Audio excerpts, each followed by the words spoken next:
question très directe, où est-ce que vous en êtes? Est-ce qu'aujourd'hui, on peut dire que tous les sièges de l'Umran sont exemplaires en matière de durabilité, que ce soit l'énergie renouvelable, que ce soit la gestion des déchets, la consommation en eau, la mobilité durable, etc. Donc, à vous la parole, c'est Saïd, dans 2 minutes en réaction aux questions. En première réponse, nous ne sommes pas parfaitement exemplaires. Nous sommes dans une progression pour l'amélioration sur les sièges, la mise à niveau énergétique des sièges à l'Umran.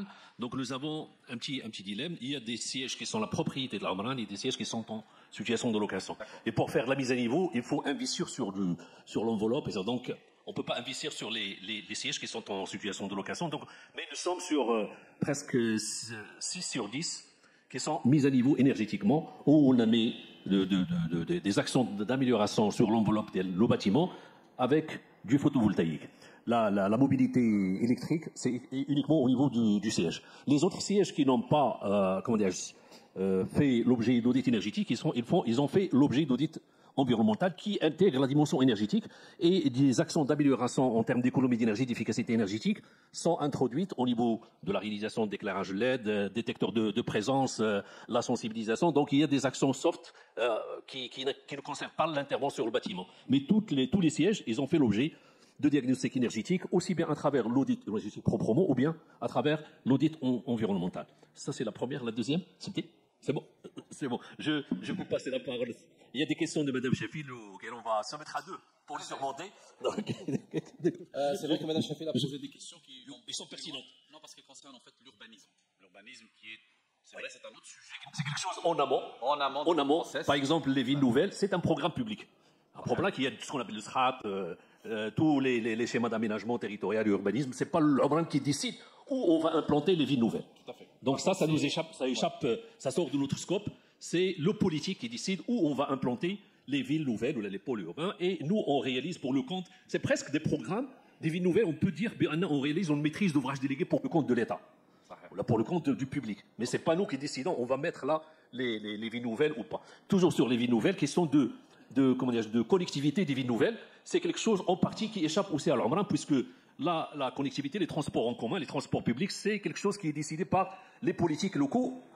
Et malgré ça, on est en train de faire des efforts pour assurer l'irrigation de nos villes nouvelles par des transports en commun, notamment Tchemsna, qui est relativement bien irrigué en termes de transport commun, mais on fait aussi des efforts pour assurer la mobilité intramuros, c'est-à-dire au niveau, à l'intérieur de la ville, car la mobilité ne s'impose pas en termes seulement de connectivité de la ville nouvelle avec la ville mère, mais aussi en intra-urbain. Ça aussi, c'est un problème qu'on prend en face avec les politiques, et comme vous le savez, même les villes nouvelles, c'est pas une maîtrise d'ouvrage exclusive. Maîtrise d'ouvrage déléguée exclusive, c'est une maîtrise d'ouvrage déléguée plurielle. Puisqu'il y a l'aménageur, l'opérateur, et il y a les politiques locaux, il y a l'autorité locale, et il y a les services déconcentrés. Pour question d'équipement, on a réalisé une panoplie d'équipements publics, des écoles, des centres sportifs de proximité, des centres de santé, et qui sont malheureusement pas tous récupérés par les services extérieurs de l'État. Donc peut-être je vais passer la parole en termes de le ratio mètre carré espace vert par habitant. C'est Rachid, et c'est un ex-directeur de l'agence de Tchemsna, donc il saura mieux porter des arguments pour vous convaincre. Merci madame. Vos questions ont été vraiment pertinentes. Donc par rapport au fameux ratio de 10 mètres carrés par citoyen, donc d'ailleurs il y a le nouveau règlement d'aménagement qui a été généralisé par le département de l'urbanisme, qui est là pour cerner et maîtriser un petit peu cet urbanisme avec l'approche ancienne, avec laquelle, comme vous l'avez dit tout à l'heure, que des blocs. Et là, on revient toujours à l'urbanisme, partant de schéma directeur d'aménagement, donc jusqu'au plan d'aménagement. Donc normalement, ces ratios-là devraient être pris normalement à grande échelle au niveau de ce document-là et les concrétiser à petite échelle au niveau des quartiers et des lotissements ou bien des ensembles immobiliers.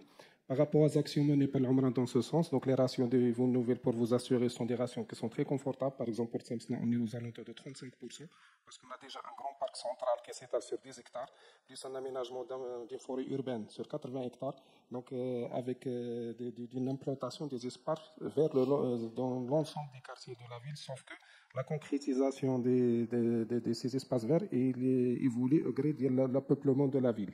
Donc, qui dépend d'autres paramètres, comme l'a dit Secoureur tout à l'heure. Il y a les politiques publiques, et on va soulever un autre débat de la convergence des politiques publiques.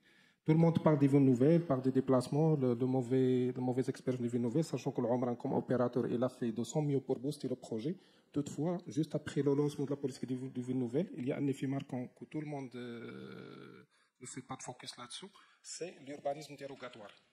C'est l'organisme dérogatoire qui a démarré en 2010 qui a tué les villes nouvelles, parce que la politique des villes nouvelles, c'était une politique très sage, qui est là pour répondre à un besoin d'urbanisation, pour cadrer l'urbanisation anarchique et archaïque, moyennant une logique d'urbanisme canalisée, qui prévoit l'intermodalité, la connexivité avec le territoire mère. Et malheureusement, l'urbanisme dérogatoire, il a forcé la périurbanisation et l'étalement urbain, qui est déjà la raison d'être des villes nouvelles. Donc là, on va revenir les politiques publiques.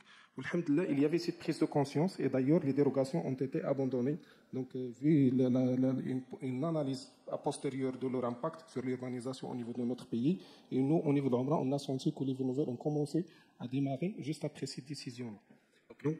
Allez-y, monsieur. C'est peut-être une question directe sur ce que j'ai dit tout à l'heure, sur le coût d'exploitation des logements par rapport aux 15% de surcoût au moment de la construction. Est-ce que c'est ce qu'on pense et quel est l'amortissement en fait à terme? Effectivement. Donc, je réponds à la question de Safkrat et je continue les réponses aux questions qui ont été posées tout à l'heure. Donc, le dilemme dans l'investissement dans les énergies renouvelables, c'est que le retour sur investissement est récolté par l'acquéreur et que l'investissement est déboursé par le promoteur. Dans ce sens-là, on essaie toujours d'accompagner nos acquéreurs en leur disant que même si vous ayez un surcoût dans la valeur du bien, mais vous allez l'amortir sur une période qui s'étale, ça dépend de la nature d'usage, sur 5 à 10 ans. Donc, selon la nature d'usage, selon l'électroménager, et en plus de la récolte, soi-disant, de l'investissement initial, il y a également ce bien-être, c'est le confort.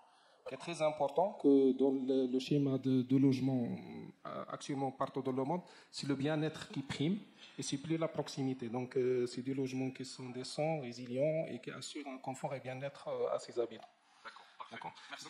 Donc, si vous permettez, je continue. C'est les questions tout à l'heure de l'isolation. Donc, une question pertinente également. Donc, par rapport à l'isolation thermique, effectivement, on a fait une analyse, comme vous l'avez dit tout à l'heure. Je confirme que l'impact de l'isolation sur le coût global du bâtiment, y compris foncier, travaux, architectes, frais divers et tout, n'est pas très considérable.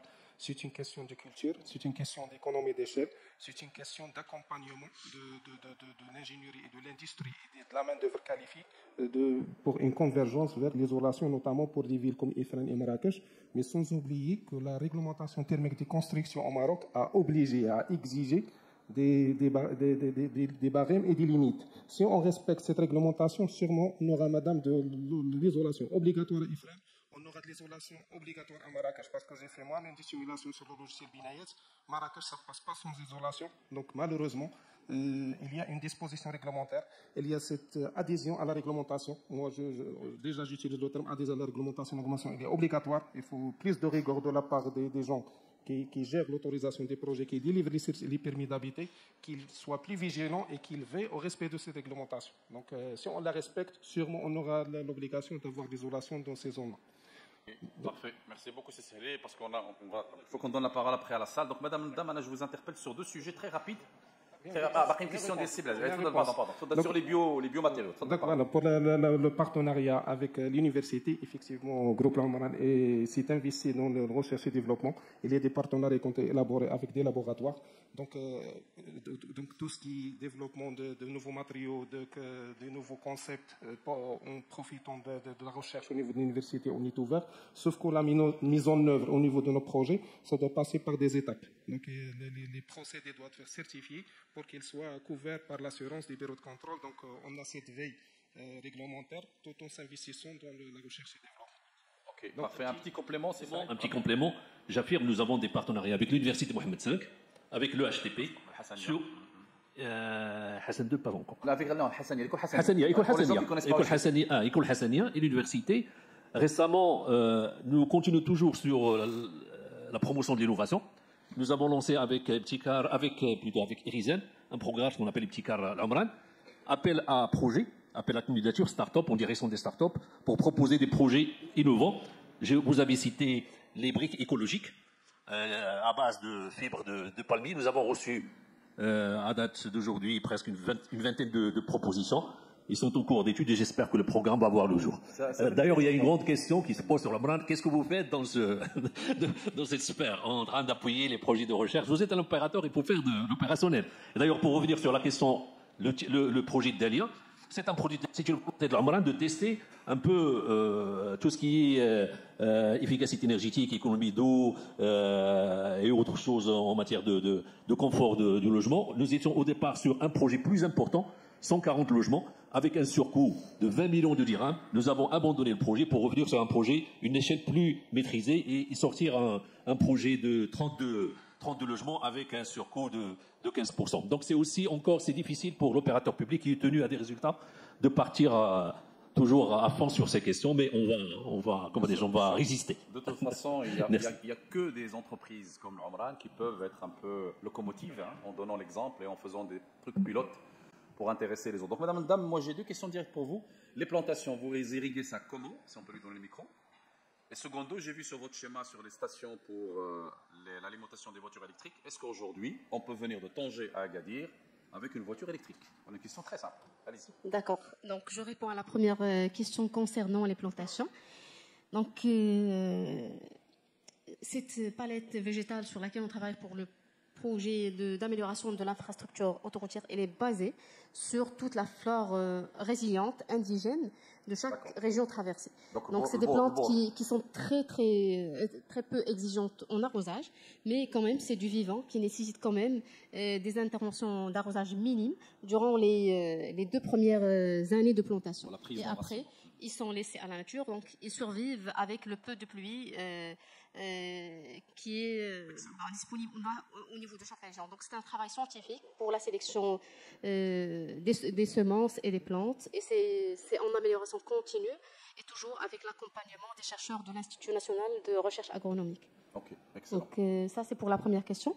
Pour la deuxième, concernant le réseau de recharge de bornes de recharge de véhicules électriques, c'est un réseau qui est situé à 90% entre Tanger et Agadir.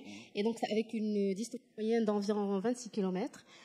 Certes, la puissance qui a été installée en 2017 après la COP 22, elle est de 22 kW.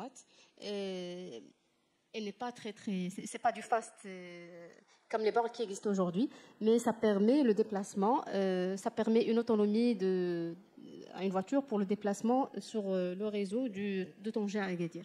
Mais dans nos ambitions futures, on envisage de renforcer ce réseau et de le généraliser sur tout le réseau autoroutier.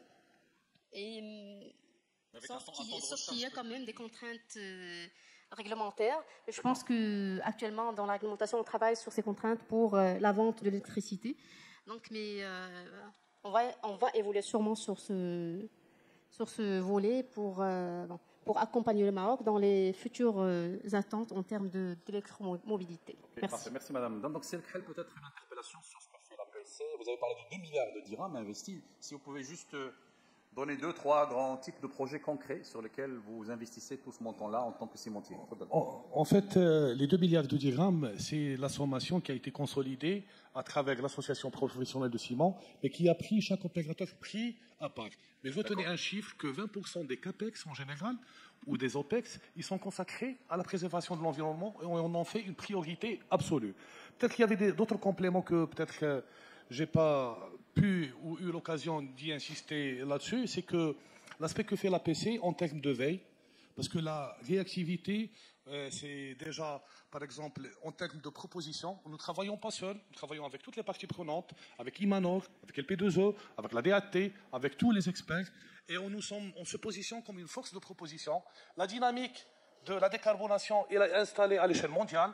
Le Maroc doit en profiter.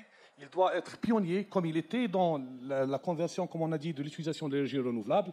Nous attendons, il y a dernièrement la nouvelle norme, la 206, la EN 206 des bétons, qui va nous ouvrir les possibilités, qui a été promulguée dans le bulletin officiel, peut-être en avril 2024, et qui va avoir effet vers juin 2025. Et ça va ouvrir des conditions et des perspectives importante en termes de réduction de l'empreinte carbone de notre ciment et pour le positionner comme un ciment qui était toujours robuste, mais aussi préservant de l'environnement. Parfait, merci beaucoup. En tout cas, félicitations pour votre feuille de route.